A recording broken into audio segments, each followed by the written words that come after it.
비가 유난히도 많이 내린 오늘, 개인적인 출장으로 용인에 다녀오는데 낯선 전화번호가 하나 떴다.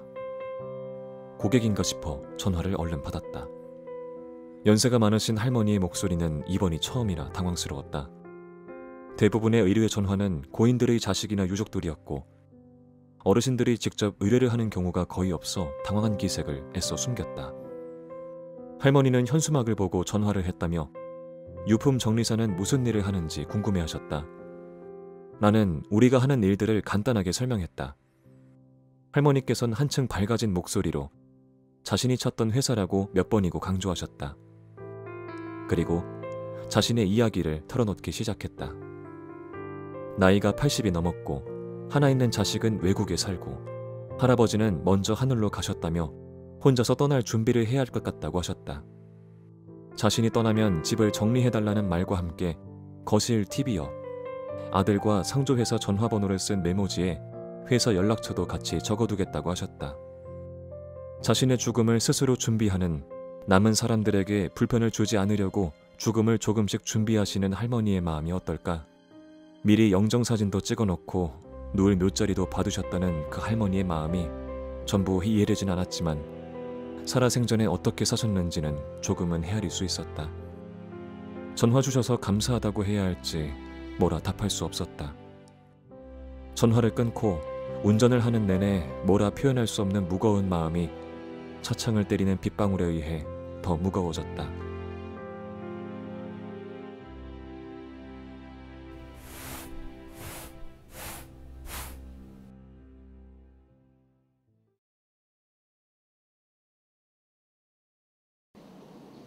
오늘은 마치 고독하게 돌아가신 고인의 슬픔을 기리듯 비가 많이 온 날이었다. 의뢰를 받은 현장은 평택의 한 아파트. 나는 오늘 이곳에 살던 50대 남성의 추억과 흔적을 깨끗하게 지우러 갔다.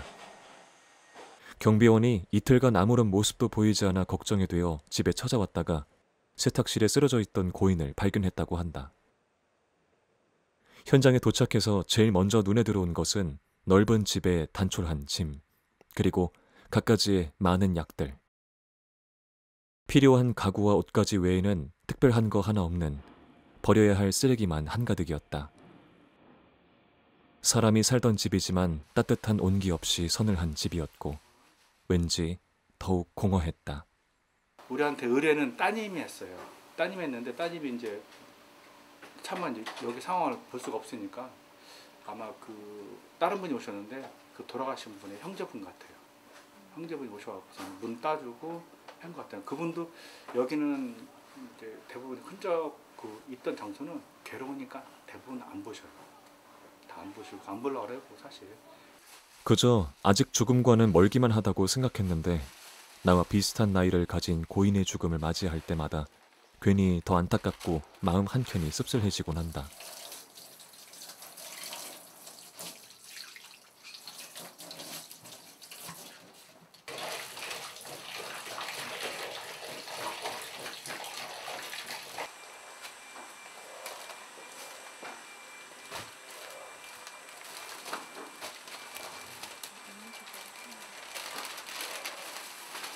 이분도 식사를 거의 안 하셨는 것 같아요. 여기 아까 아침에 경비 아저씨 말씀도 몸이 안 좋았는데 음식 밥도 안 먹고 술만 먹었다 뭐 그런 얘기 하더라고요. 냉장고를 열어보니 먹을 만한 음식이라고는 아무것도 없었다. 남겨진 거라고는 통에 빼곡하게 담겨진 김치뿐. 이 또한 손댄 흔적조차 없었다. 없는 건가?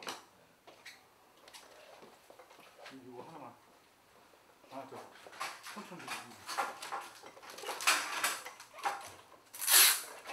서랍장. 나중에 실어도 되잖아.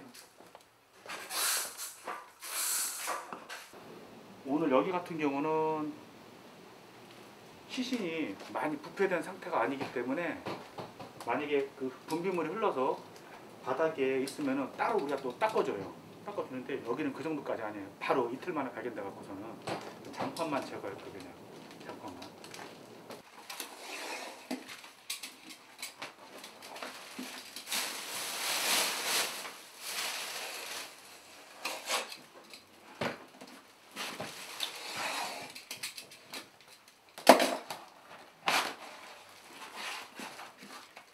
한 사람의 흔적을 정리하는 데 걸리는 시간, 단 하루.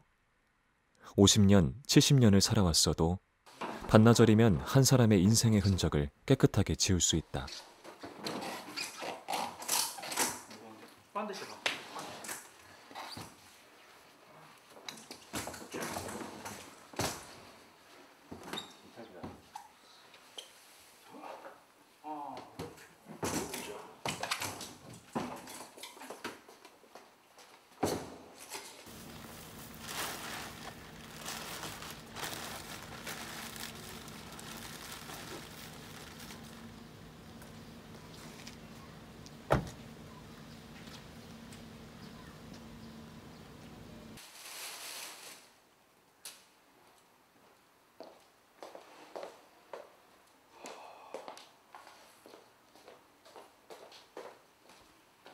들어올 때 쇠바퀴 놓고 들어와. 쇠바퀴.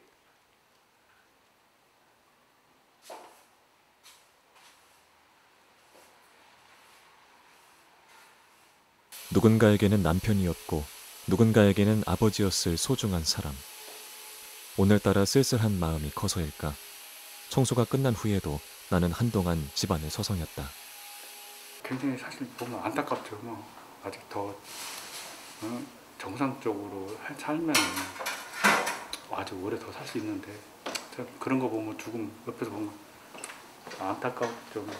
어쩔 수 없지만. 우리는 항상 더 나은 삶을 위해 각자의 자리에서 열심히 사느라고 가장 중요한 주변을 돌아보진 못했던 것이 아닐까. 울적한 마음을 추스리며 퇴근 후 집에 돌아와 사랑하는 가족을 품에 안았다.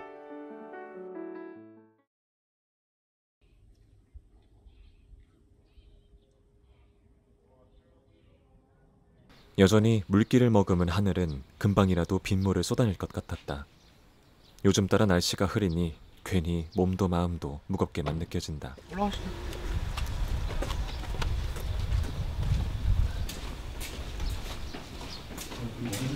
얼마 전까지만 해도 사람이 살던 집. 문 앞에 놓여있는 접근금지 팻말이 낯설다. 예상보다 더 허름한 내부였다. 마스크를 썼지만 현관부터 풍기는 악취가 코를 파고들었다.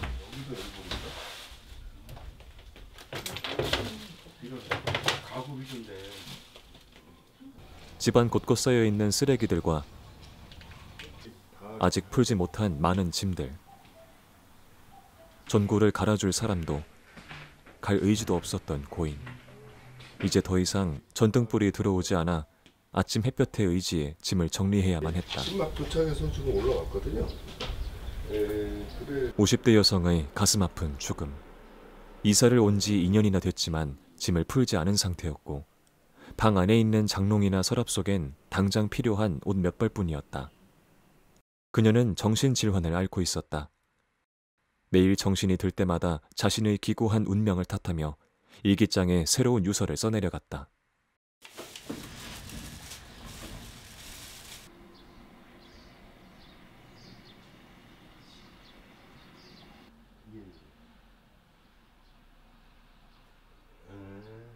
그 공통적인 게 이제 어떤 심적 부담감 때문에 사회가 이제 점점 복잡해지니까 그런 거 때문에 이런 일들이 좀 많지 않나 그런 케이스인 것 같아요. 그래갖고 특이한 거는 페트병 같은 경우가 좀 특이한 경우인 것 같고 어떤 특성들이 조금씩 있어요. 방마다 쌓여있는 페트병과 우유곽, 침대 밑 가득했던 조약돌, 일정한 모양으로 잘라놓은 수많은 쓰레기들. 그녀가 힘겹게 보낸 마지막 구조신호였을까? 스스로 목숨을 끊어낸 고인이 남긴 유품들은 가족들이 간직하기도 우리가 정리하지도 못할 아픈 흔적들이었다. 집안 곳곳을 청소하며 그녀의 흔적을 지워냈다. 이런 표현이 좀 죄송하지만 사람이 시신이 썩으면 단백질이 썩는 거잖아. 그러니까 말 그대로 집에서 오랫동안 방치되어 있던 뭐 고기가 썩어가지고 나는 냄새. 쓰레기를 내다버리고 먹은 그릇을 설거지하고 바닥을 청소하는 하찮은 일들이 우리의 삶을 지탱해준다. 삶의 의지가 사라졌을 때 가장 먼저 손을 놓는 것들이 바로 이런 일들이다. 우리는 그녀가 차마 끝내지 못한 채 남기고 간 일을 대신하며 마지막을 정리했다.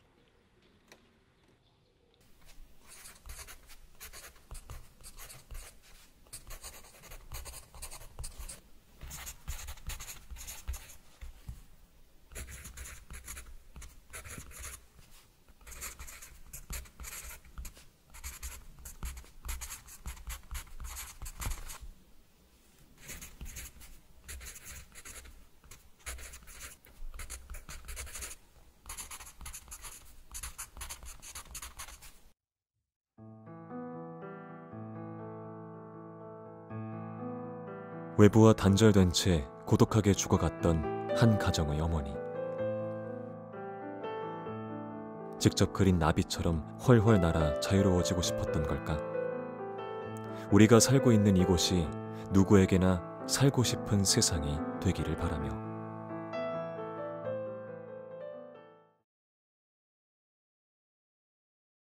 누구나 그 죽음이란 게 누구나 다 겪어야 될 거예요. 그죠? 겪는데 우리가 이제 젊었을 때나 그때는 사실 생각이 없었죠. 저 개인적으로도 저는 그 전에 이제 나이가 젊으니까. 근데 이제 나이 먹는다기보다도 이 일을 하면서 죽음이라는 거는 정말 옆에서 이제 계속 우리가 보니까는 그 만약에 가족들이라든가 평온한 상태에서 돌아가시면 가족들이 보는 자리에 서면은 정말 그분이야말로 축복받은 죽음이에요. 정말 아름답고 축복받은 정말 평온하고. 근데 저희가 이렇게 청소를 하면서 보면은 그런 분들이 많지 않아요. 제 생각에는 그 죽음에 대한 생각은 어떤 결론이 있는 건 아닌 것 같아요. 그냥 본인한테 주어져 있는 일들을 하루하루 한순간 한순간 최선을 다해서 열심히 사는 게 그게 인생이지 않을까. 저는 이제 개인적으로 그런 생각이 좀 많이 들었습니다.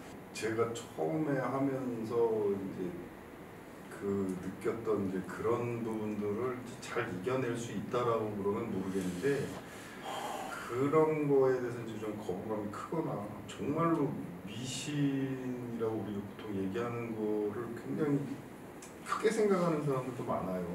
그런 것들을 이제 잘 좀 뭐랄까 넘어갈 수 있고 또 건강하고 정신적으로도 그렇고 육체적으로도 그렇고 그런 분들이 한다고 그러면 뭐 누구든지 할 수 있는 그런 일이다라고 생각이 들고, 별로 이렇게 권장하고 싶진 않네요. 우리도 우리한테 또 경쟁업체고